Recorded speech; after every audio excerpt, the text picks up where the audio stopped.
Hello, మా స్ట్రీట్లో ఒక ఆవిడ, ఏమండి 7వ తారీఖు నైటు గ్రహణం కదా, కరుణమ్మ గారు దర్బలు కావాలి అని అడిగింది. అలాగే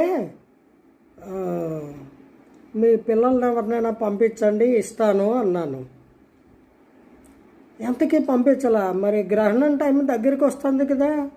నేనే ఫోన్ చేశా, అమ్మ దర్బలు అడిగావు కదా, మీ పిల్లల్ని పంపించు, ఇస్తాను అని చెబుదామని. వాళ్ళ పిల్లాడు ఫోన్ తీసాడు, ఎరా మీ మమ్మీ డాడీ లేరా ఇంట్లో అని అడిగా. లేరు అన్నాడు. ఎక్కడికి లేరు, గ్రహణం టైం దగ్గరికి వస్తుంది కదా అన్నాను. క్లబ్కి వెళ్ళారండి అన్నాడు. క్లబ్బా? సరే, మీ నాయనమ్మ తాత వాళ్ళు ఓల్డేజ్ హోమ్లో ఉన్నారుగా అన్నాడు. మరి మీరేం చేస్తున్నారయ్యా, మీరెక్కడ ఉన్నారు, ఇంట్లో ఉన్నారా అని అడిగా. ఉన్నాము, వాళ్ళందరూ బయటికి వెళ్ళిపోయారు కదా, అందుకని మేము మా ఫ్రెండ్స్ని పిలుచుకొని డీజే పెట్టుకుంటున్నాము, గ్రహణం అయ్యేదాకా we will enjoy with DJ అని అన్నాడు.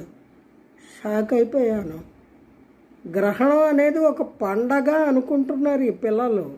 చూసారా, ఇలాంటి దుస్థితికి రాను రాను చేరుకుంటున్నాము. ఏం చెప్పాలి మరి, కలికాలం.